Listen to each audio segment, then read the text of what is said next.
Hello बच्चों, D block elements पढ़ रहे हैं। डी ब्लॉक एलिमेंट्स में अप्रोक्सीमेटली 60% टॉपिक आप लोग कवर कर चुके हैं। डी ब्लॉक एलिमेंट्स की फिजिकल प्रॉपर्टीज 20% आज के वीडियो लेक्चर में हो जाएगी और बाकी के 20% नेक्स्ट वीडियो लेक्चर में। तो आज का टॉपिक है enthalpy of atomization. Enthalpy of atomization आपने एंथैल्पी ऑफ आयनाइजेशन पढ़ा होगा। एंथैल्पी ऑफ आयनाइजेशन क्या होती है? किसी गैसियस एटम से एक इलेक्ट्रॉन निकालने के लिए जितनी एनर्जी यूज होती है उसे क्या कहते हैं? Enthalpy of ionization. इसी तरह एंथैल्पी ऑफ एटम, देखिए उससे पहले आप मेटल का स्ट्रक्चर देखिए। ये मेटल का स्ट्रक्चर है, ये मेटल का स्ट्रक्चर है। ये जो मेटल के एटम आपस में बिल्कुल जाल की शक्ल में इकट्ठे हुए हैं। देखिए मेटल किस तरह, ये सब मेटल है, ये सब मेटल है और ये मेटल के बीच ये मेटल बॉन्डिंग है, ये बॉन्डिंग है, ये मेटल की बॉन्डिंग है। इसे मेटल लैटिस कहते हैं। जो एक जाल होता है मेटल का, इसे मेटल का लैटिस कहते हैं। ये 3D में स्ट्रक्चर है। जब आपको सॉलिड स्टेट पढ़ाएंगे तो इसके बारे में डिस्क्रिप्टिव में जाएंगे, डिस्क्राइब करेंगे इसको कि क्या होता है। बस आप अभी इतना समझ लीजिए कि ये 3D स्ट्रक्चर है मेटलिक बॉन्डिंग का। ये मेटल आपस में कनेक्ट है। ये सारे जितने पॉइंट रखे हैं ये मेटल के एटम हैं। ये आपस में बॉन्ड से कनेक्ट है। इसे मेटल लैटिस कहते हैं। 2D में क्या होता है? 2D, ये 3D स्ट्रक्चर है, 3 डायमेंशनल। 2D में क्या होता है कि इस तरह से मेटल जो है वो आपस में कनेक्ट रहते हैं।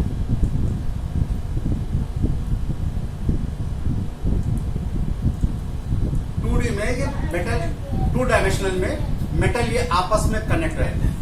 जो ये मेटल के बीच जो गैप देख रहे हो, ये बॉन्ड के बीच, इसे वॉइड्स कहते हैं। इसे वॉइड्स कहते हैं। ये हम सॉलिड स्टेट में आपको पढ़ाएंगे। बस यहां पे इतनी चीजें सोच लीजिए कि मेटल, ये मेटल का स्ट्रक्चर है। तो मेटल के बॉन्ड, ये सारे बॉन्ड तोड़ दीजिए, ये बॉन्ड तोड़ दिए, ये बॉन्ड तोड़ दिए, ये बॉन्ड तोड़ दिए, ये बॉन्ड तोड़ दिए। तो इस सारे बॉन्ड को तोड़ने में जो एनर्जी यूज होगी उसे एनर्जी ऑफ एटोमाइजेशन कहते हैं। इन सारे बॉन्ड को तोड़ने के लिए जो एनर्जी रिक्वायर्ड होगी उसे एंथैल्पी ऑफ एटोमाइजेशन कहते हैं। तो एंथैल्पी ऑफ एटोमाइजेशन क्या हुआ? Energy required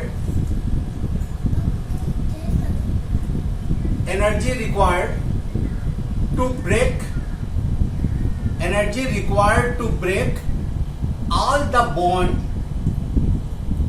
all the bond of metal lattice, and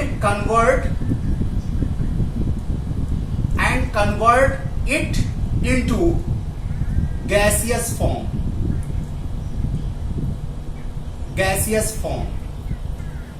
Enthalpy of atomization क्या हो गई? Energy required to break all the bond of metal lattice and convert into gaseous form। मतलब कि एक मेटल को निकालो, एक मेटल के सारे बॉन्ड को तोड़कर एक मेटल का एटम खींच लो और इस मेटल के एटम को, ये सॉलिड होगा ना मेटल का एटम, इसको गैस में बदल दो। सारे बॉन्ड तोड़ो और मेटल का जो एक एटम खींचोगे उसको बदल दो गैस में। इसे कहते हैं, इसमें जो एनर्जी यूज होगी उसे कहते हैं एनर्जी ऑफ एटोमाइजेशन, उसे कहते हैं एनर्जी ऑफ एटोमाइजेशन। कोई बहुत बड़ी चीज नहीं है, आप लोग समझ गए होंगे। और अब बात करते हैं कि एनर्जी ऑफ एटोमाइजेशन किसकी ज्यादा होगी और किसकी कम होगी। हमने मेल्टिंग पॉइंट बताया कि मेटल में बॉन्ड मेटेलिक भी होगा और मेटल कोवेलेंट बॉन्ड भी बनाते हैं। तो जो जितना स्ट्रॉन्ग मेटेलिक बॉन्ड और कोवेलेंट बॉन्ड बनाएगा उसकी एनर्जी ऑफ एटोमाइजेशन सबसे ज्यादा होगी। जो जितना स्ट्रॉन्ग मेटेलिक बॉन्ड बनाएगा, और मेटेलिक बॉन्ड स्ट्रॉन्ग कौन बनाएगा? जिसके पास जितने अनपेयर्ड इलेक्ट्रॉन हो। सबसे ज्यादा अनपेयर्ड इलेक्ट्रॉन किसके होते हैं? सबसे ज्यादा अनपेयर्ड इलेक्ट्रॉन किसमें होंगे? क्रोमियम में होंगे, 6 इलेक्ट्रॉन। तो सबसे ज्यादा एनर्जी ऑफ एटोमाइजेशन उसी सीरीज की होगी, chromium, then molybdenum, then tungsten. तो ये बात होगी एनर्जी ऑफ एटोमाइजेशन की। क्लियर? अब नेक्स्ट टॉपिक है, ये एनर्जी ऑफ एटोमाइजेशन हो गया सीरीज में। हाँ, सीरीज में क्या होगी एनर्जी ऑफ एटोमाइजेशन? सीरीज में देख लीजिए, किसी 3D सीरीज में देख लीजिए, 3D सीरीज में scandium, titanium, vanadium, chromium, manganese, iron, cobalt, निकल, फिर कॉपर और जिंक। इसमें क्या होगा? 3D1 4s2, 3D2 4s2, 3D3 4s2, 3D5 4s1, 3D5 4s2, 3D6 4s2, 3D7 4s2, 3D8 4s2, 3D10 4s2। अब देखिए सबसे ज्यादा अनपेयर्ड इलेक्ट्रॉन किसके हैं? क्रोमियम के। सबसे ज्यादा अनपेयर्ड इलेक्ट्रॉन, तो एनर्जी ऑफ एटॉमिनेशन सबसे ज्यादा इसी की हो। ये हो गई एनर्जी ऑफ एटॉमिनेशन। नेक्स्ट प्रॉपर्टी है, नेक्स्ट फिजिकल प्रॉपर्टी है, बहुत ही इंपॉर्टेंट, बहुत ही इंपॉर्टेंट फिजिकल प्रॉपर्टी है। एनसीईआरटी में ढेर से क्वेश्चन इसमें दिए हुए हैं। Magnetic property. Next physical property is magnetic property. बहुत ही इंपॉर्टेंट प्रॉपर्टी है।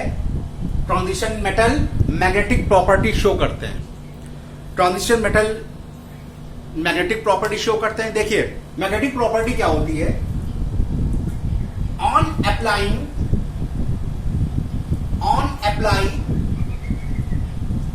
Magnetic field, on apply magnetic field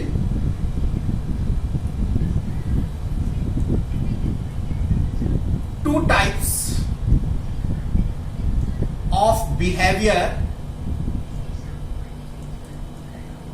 of behavior are seen।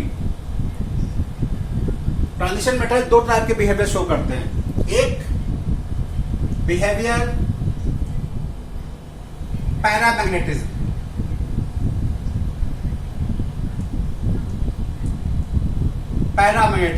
दूसरा बिहेवियर डायमैग्नेटिज्म।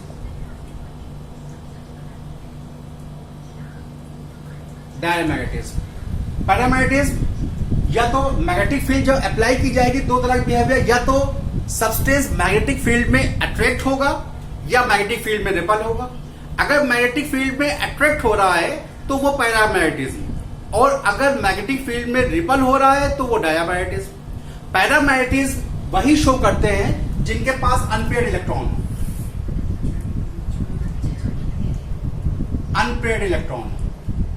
पैरामैग्नेटिज्म वही शो करते हैं जिनके पास अनपेयर्ड इलेक्ट्रॉन हो, और डायमैग्नेटिज्म जो इलेक्ट्रॉन अनपेयर्ड इलेक्ट्रॉन एब्सेंट हो, सारे इलेक्ट्रॉन पेयर्ड हो। अगर इलेक्ट्रॉन्स सब्सटेंस के सब पेयर्ड होंगे तो वो कैरेक्टर शो करते हैं डायमैग्नेटिज्म। किसी भी ट्रांजिशन मेटल पे मैग्नेटिक फील्ड अप्लाई करने पर वो दो तरह का बिहेवियर शो करता है, एक पैरामैग्नेटिज्म, दूसरा डायमैग्नेटिज्म। अगर सब्सटेंस में अनपेयर्ड इलेक्ट्रॉन प्रेजेंट है तो वो पैरामैग्नेटिक होगा, अगर सारे इलेक्ट्रॉन पेयर्ड हैं तो वो डायमैग्नेटिक होगा। ये है मैग्नेटिक मूवमेंट। अब मैग्नेटिक जो पैरामैग्नेटिज्म होती है, डायमैग्नेटिज्म तो अलग चीज है। पैरामैग्नेटिज्म जो होती है,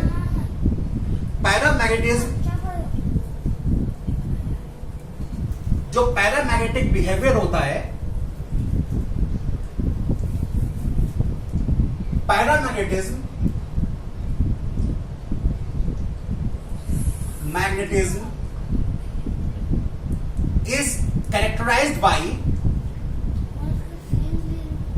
is characterized by its magnetic movement।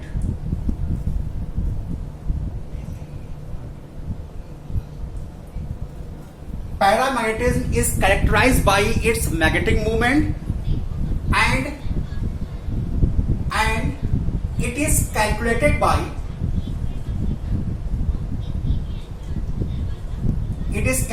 by spin only formula।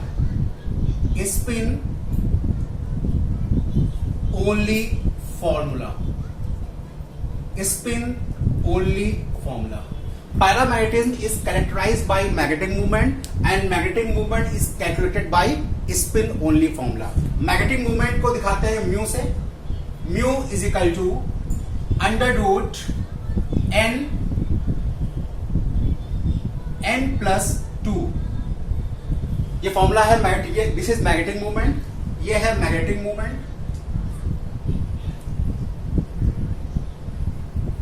magnetic movement, this is magnetic movement, n is number of unpaired electron, number of unpaired electron, और इसकी जो यूनिट बनती है मैग्नेटिक मूवमेंट की यूनिट होती है स्मॉल शॉर्ट में इसे कहते हैं BM, और इसका नाम है बोर मैग्नेटॉन, इसका नाम है बोर मैग्नेटॉन। तो पैरामैग्नेटिज्म एक स्पेशल फीचर होता है ट्रांजिशन मेटल्स का। Paramagnetism is characterized by its magnetic movement, and magnetic movement mu is calculated by spin only formula. Spin only formula mu is equal to n+2 Bm। n क्या है? Number of unpaired electron है, mu क्या है? Magnetic movement है, और इससे हम magnetic movement calculate कर लेते हैं। अगर मान लीजिए, सपोज कीजिए, हो गया, समझ में आ गया? चलिए आगे देखते हैं। अगर मान लिए इफ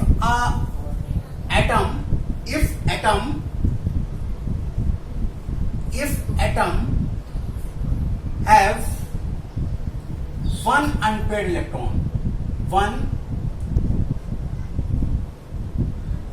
इलेक्ट्रॉन, तो मैग्नेटिक मूवमेंट क्या हो जाएगा? अगर किसी एटम में एक अनपेयर्ड इलेक्ट्रॉन है तो मैग्नेटिक मूवमेंट क्या हो जाएगा? म्यू इज इक्वल टू √1+2 कितना हो जाएगा? √3 कितना हो जाएगा? 1.73 Bm, 1.73 Bm। इस पे एनसीईआरटी में क्वेश्चन दिया हुआ है, क्वेश्चन लिख लीजिए। एक क्वेश्चन बहुत अच्छा दिया हुआ है एनसीईआरटी में। इस पे क्वेश्चन है, calculate the magnetic movement of a divalent ion. Question है,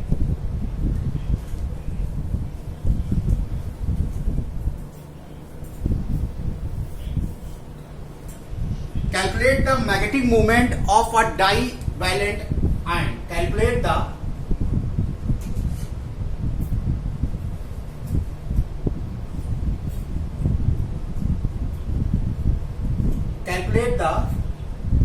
magnetic moment of divalent ion। divalent ion दिया हुआ है Fe H2O whole 6 plus 2, whole 6 plus 2। Also calculate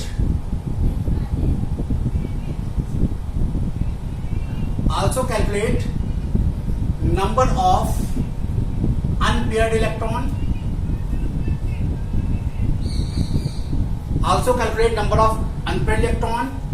and magnetic behavior,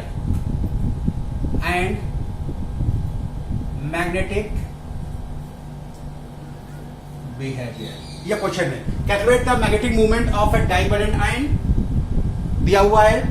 also calculate the unpaired electron and magnetic behaviour. देखिए ये compound जो है ये एक कोऑर्डिनेशन कंपाउंड है। कोऑर्डिनेशन कंपाउंड हम अगला चैप्टर को कोऑर्डिनेशन कंपाउंड ही पढ़ाएंगे। ये एक कोऑर्डिनेशन कंपाउंड है। तो इसके लिए पहले ये देखिएगा कि आयरन की ऑक्सीडेशन स्टेट यहाँ पे क्या है। वैसे तो क्वेश्चन में दिया गया है, डाइवैलेंट आयन मतलब कि डाइवैलेंट मतलब आयरन पर कितना होना चाहिए? +2। डाइवैलेंट आयन है तो ये तो क्वेश्चन में दिया गया है। ये क्वेश्चन का पहचानने का तरीका है कि डाइवैलेंट है तो आयरन +2 होगा। अगर ना दिया जाता तो क्या करते हैं आप? यहाँ पे आयरन की ऑक्सीडेशन स्टेट निकालते हैं। ऑक्सीडेशन स्टेट वैसे ही निकाल दी जाएगी जो फर्स्ट ईयर मैंने आपको बताई है। कैसे? सारे कंपाउंड के ऑक्सीडेशन स्टेट को प्लस कर लो, क्या हो जाएगी? Oxidation number of Fe plus 6 into oxidation number of H2O is equal to charge कितना है? +2। ये फर्स्ट ईयर की चीज है। तो इसकी Fe की निकालनी है तो इसकी मानिए आपने X प्लस वाटर क्या है? वाटर न्यूट्रल मॉलिक्यूल है तो ऑक्सीडेशन नंबर क्या हो जाएगी? इसकी 0 हो जाएगी, इज इक्वल टू +2। तो X इज इक्वल टू कितना आ जाएगा? +2। आयरन की ऑक्सीडेशन स्टेट कितनी हो गई? +2। अब देखिए क्या करना है आपको। ये समझ में आ गया। अब देखिए क्या करना है आपको। अब ये करना है कि आयरन +2 स्टेट में आयरन का कॉन्फ़िगरेशन क्या होता है। लास्ट का एटॉमिक नंबर कितना होता है इसका 26। लास्ट शेल का लास्ट या उससे पहले शेल का कॉन्फ़िगरेशन क्या होता है 3d6 4s2। 3d6 4s2 है।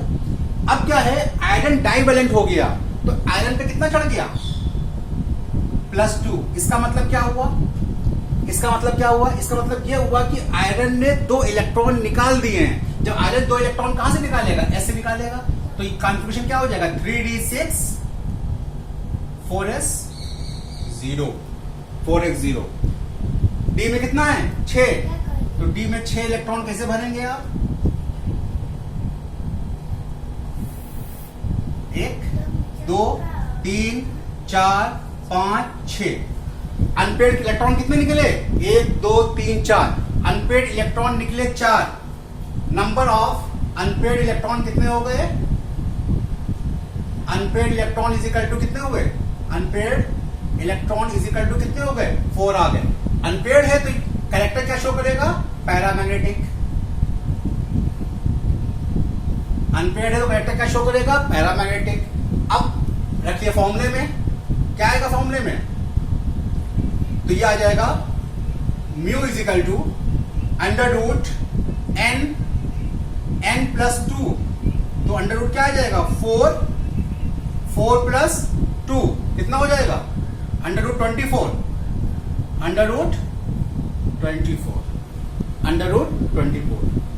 रूट निकाल लिया इसका 4 पॉइंट कुछ आएगा। इसका आंसर आएगा आपका 4.89 BM। 4.89 BM। एक चीज ट्रिक याद रखिए, ये वैसे आपको सीबीएसई के एग्जाम में तो पूरा कैलकुलेट करना पड़ेगा, लेकिन अगर कंपटीशन की तैयारी कर रहे हैं आप, आईआईटी या नीट की तैयारी कर रहे हैं, तो इसमें कंफ्यूज ना होइए। जितना अनपेड इलेक्ट्रॉन आएंगे, जितने भी अनपेड इलेक्ट्रॉन आएंगे पॉइंट से पहले वही वैल्यू रख दीजिए। जितने भी अनपेड इलेक्ट्रॉन आएंगे पॉइंट से पहले वैल्यू रख दीजिए और कोई वैल्यू पीछे रख दीजिए। तो ये अप्रोक्सीमेटली सही आंसर आता है। जो कंपटीशन तैयारी कर रहे हैं उनके लिए ये है, बाकी जो बोर्ड के एग्जाम देंगे उनको तो कैलकुलेट करना पड़ेगा पूरा। समझ में आ गया क्वेश्चन। ये इस तरह का क्वेश्चन है। एक क्वेश्चन और है। ये क्वेश्चन हमें आई थिंक समझ में आ गया होगा आप लोगों को। आगे देखिए एक क्वेश्चन और है, ये बहुत अच्छा क्वेश्चन है। ये क्वेश्चन है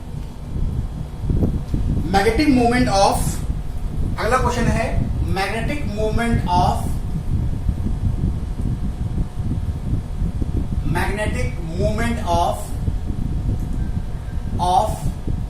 Mn plus x। magnetic moment of Mn plus x ion is 5.96 bm। magnetic moment of Mn plus x ion is 5.96 bm। find out the number of unpaired electron। find the number of unpaired electron,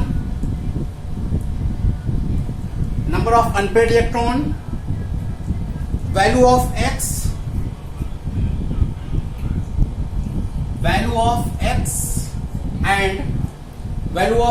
and magnetic behavior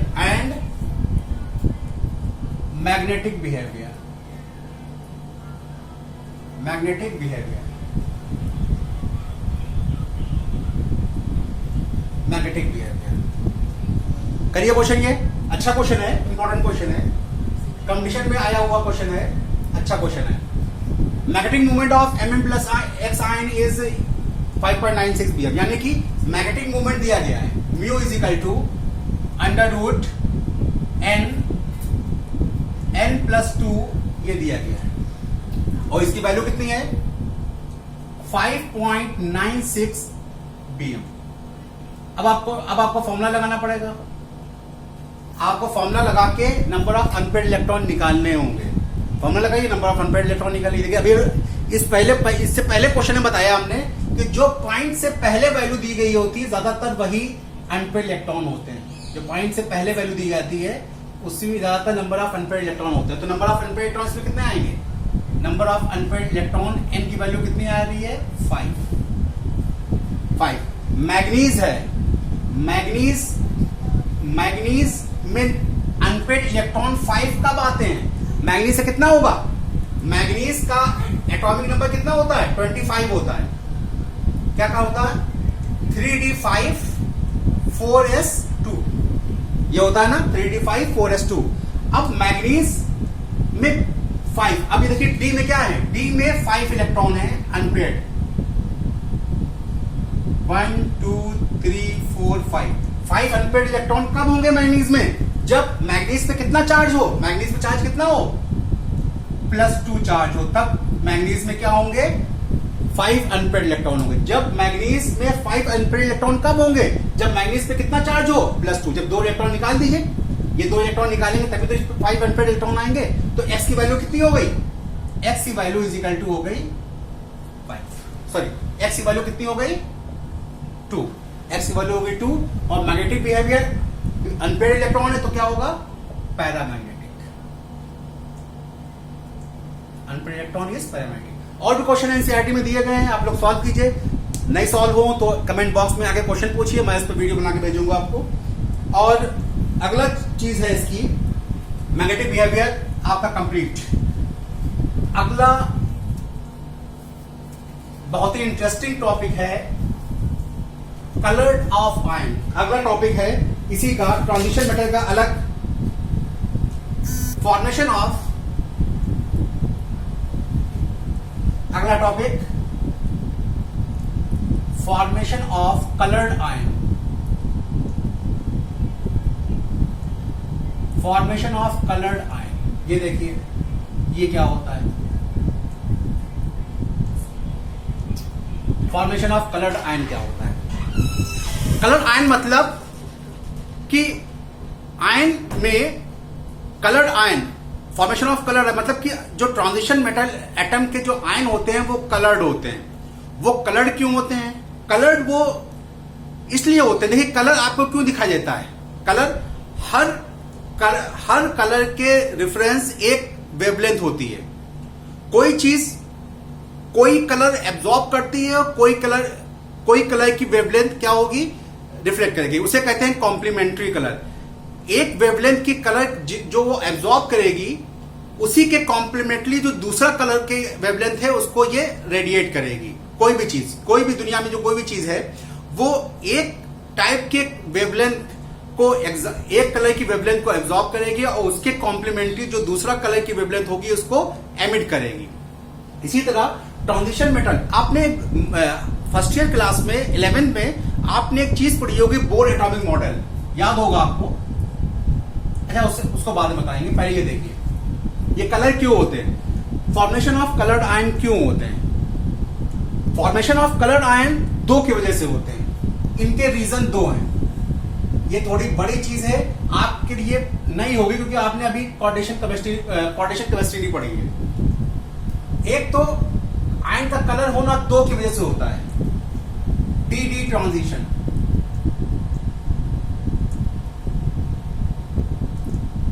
एक होता है D transition और एक होता है charge transfer spectra.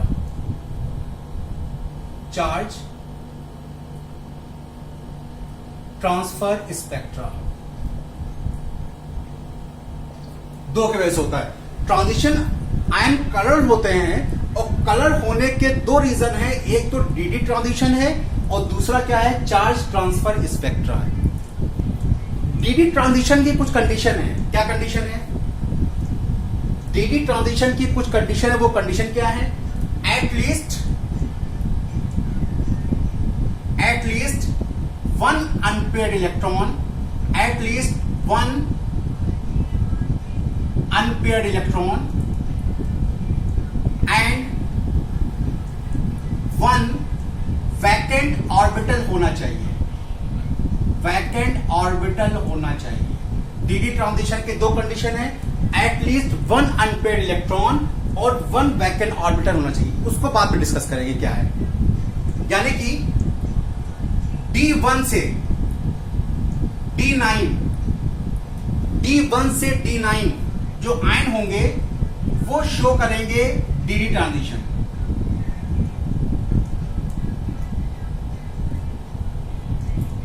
वो transition element जिनके d orbital में D1 से D9 तक इलेक्ट्रॉन होंगे वो dd ट्रांजिशन शो करेंगे। चार्ज ट्रांसफर स्पेक्ट्रा को अभी भूल जाइए। dd ट्रांजिशन क्या होता है? dd ट्रांजिशन ये होता है, आपको पता है। अब लौटते हैं आपके बोर एटॉमिक मॉडल में। Bore atomic model, bore atomic model, क्योंकि ये आप पढ़ चुके हैं इसलिए जल्दी समझ में आ जाएगा आपको क्या होता है। क्या होता है? बोर ने क्या बताया था कि ये शेल्स हैं, lower energy shell, higher energy shell, जो न्यूक्लियस से पास है, जो न्यूक्लियस से दूर है। एनर्जी क्या होती है शेलों की? बढ़ती जाती है। जब अगर यहां का कोई इलेक्ट्रॉन है, यहां कोई इलेक्ट्रॉन है, उसको कहीं बाहर से, अगर कोई इलेक्ट्रॉन लोअर एनर्जी लेवल में है, उसको कहीं बाहर से एनर्जी मिल जाए, उसको कहीं बाहर से एनर्जी मिल जाए तो वो higher oxidation state, higher shell में चला जाता है। उसको कहीं बाहर से एनर्जी मिल जाए तो वो हायर एनर्जी लेवल में चला जाता है। जब वो एब्जॉर्ब करता है तो उसे कहते हैं एब्जॉर्प्शन स्पेक्ट्रा। कुछ टाइम यहां पर हायर एनर्जी लेवल में बिताने के बाद, क्योंकि हायर एनर्जी लेवल की जो स्टेट होती है किसी भी इलेक्ट्रॉन की वो अनस्टेबल होती है, वो यहां पर 10⁻⁻8 सेकेंड बिताता है, टाइम स्पेंड करता है, और उसके बाद वो फिर एनर्जी को रेडिएट करता है, एनर्जी को एमिट करता है और अपनी एनर्जी शेल में वापस आ जाता है। इसे कहते हैं एमिशन स्पेक्ट्रा। जब इलेक्ट्रॉन ने एनर्जी को एब्जॉर्ब किया वो था एब्जॉर्प्शन स्पेक्ट्रा। उसके बाद कुछ टाइम तक हायर एनर्जी में रहा, उसके बाद वो लोअर एनर्जी में वापस आया, उसे कहते हैं एमिशन स्पेक्ट्रा। ये फर्स्ट ईयर में पढ़ा होगा आपने, 11th में पढ़ा होगा। इसी तरह ये होता है, इसी तरह डी ट्रांजिशन कुछ हद तक इससे ही रिलेटेड है। कैसे? देखिए ये मेनली जो है वो कोऑर्डिनेशन केमिस्ट्री, जो कोऑर्डिनेशन कंपाउंड पढ़ाएंगे उसमें बताएंगे आपको। उसमें दो तरह के आपके कोऑर्डिनेशन कंपाउंड होंगे, ऑक्टाहेड्रल और टेट्राहेड्रल। उसमें ज्यादा समझ में आएगा, लेकिन यहां पे टॉपिक है इसलिए मैं समझा दे रहा हूं। जो डी ऑर्बिटल्स हैं, 1 2 3 4 5 डी ऑर्बिटल हैं। इनके नाम क्या होते हैं? DXY, DYZ, DXZ, DX² -Y² और DZ²।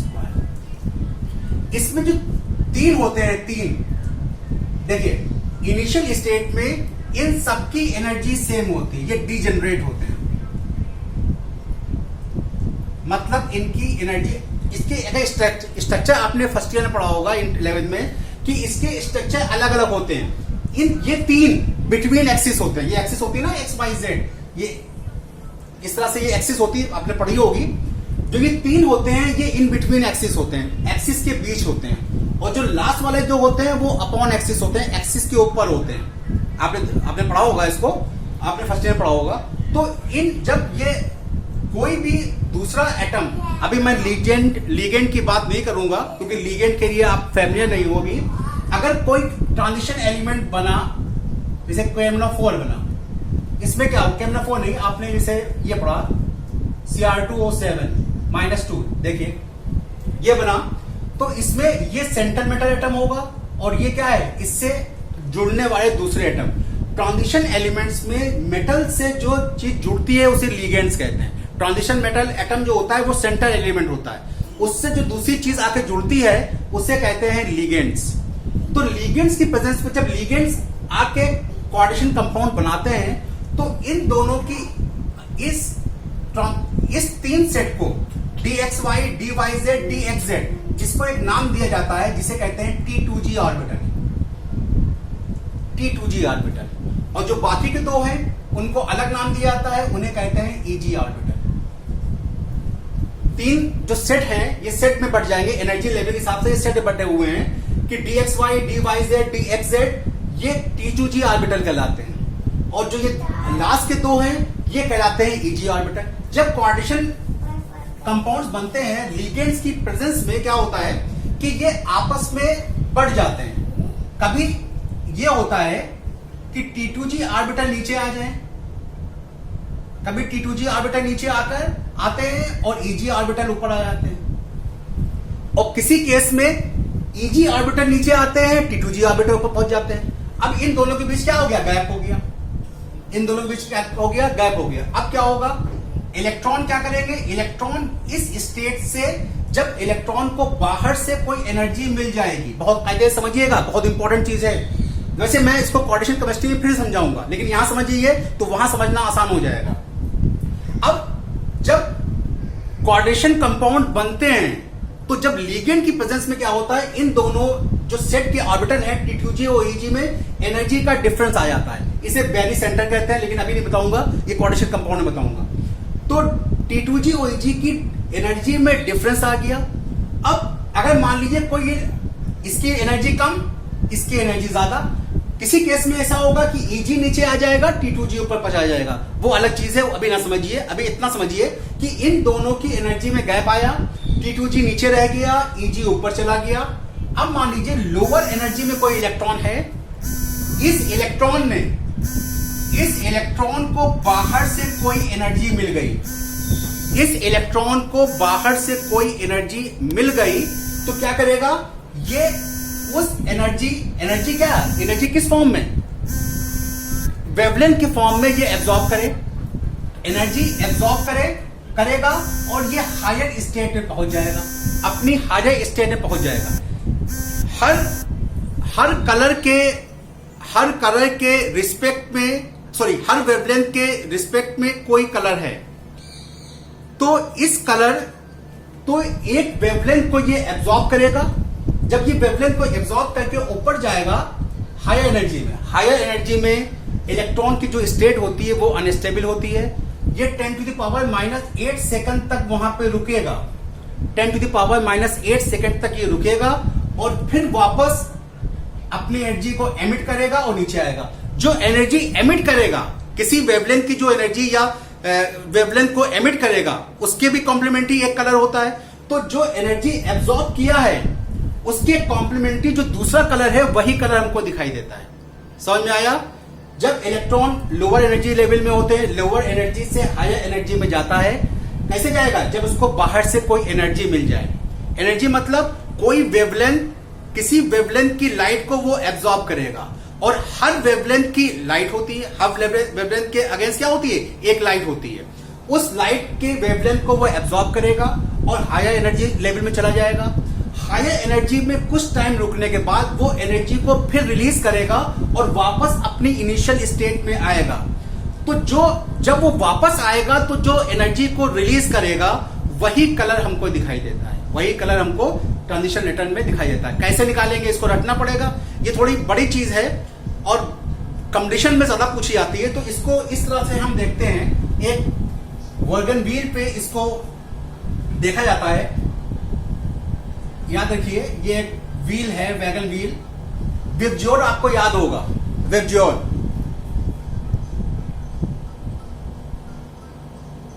आई नहीं लिखिएगा, आई को भूल जाइए, ये विबज्योर है। ये कॉम्प्लीमेंट्री कलर है, ये कॉम्प्लीमेंट्री कलर साइकिल है, बहुत इंपॉर्टेंट है, बहुत आगे तक यूज होगी, एमएससी तक यूज होती रहेगी इसको, ये याद रखिएगा। अब देखिए, अगर किसी ने ग्रीन कलर की वेवलेंथ की लाइट को एब्जॉर्ब किया, ग्रीन कलर की वेवलेंथ की लाइट को एब्जॉर्ब किया, तो वापस आने में कौन से कलर की लाइट छोड़ेगा वो, रेड कलर की, यानी कि रेड कलर हमको दिखाई देगा। ग्रीन कलर की लाइट को उसने एब्जॉर्ब किया था, लेकिन वापस आने में कौन सी कलर की लाइट छोड़ेगा वो, रेड कलर की। अगर कोई ऑरेंज कलर की लाइट को एब्जॉर्ब करे तो वापस आने में क्या होगा, ब्लू कलर की लाइट छोड़ेगा। इस तरह से अगर कोई ऑरेंज रेड कलर की लाइट को एब्जॉर्ब करे, वेवलेंथ को एब्जॉर्ब करे, तो वापस आने में क्या छोड़ेगा वो, ग्रीन ब्लू कलर की लाइट को छोड़ेगा। बहुत इंपॉर्टेंट है, जेई वाले खास ध्यान दे, जो जेई की तैयारी कर रहे हैं, बहुत इंपॉर्टेंट है फॉर जेई। चलिए, ये हो गया आपका डीडी ट्रांजिशन। डीडी ट्रांजिशन, ये यहीं पे हम क्लास को ब्रेक कर रहे हैं। आपने 3 प्रॉपर्टी आज पढ़ ली। नंबर फर्स्ट प्रॉपर्टी पढ़ी आपने energy of atomisation, second property पढ़ ली आपने मैग्नेटिक बिहेवियर, थर्ड प्रॉपर्टी पढ़ ली आपने कलर ऑफ आयन।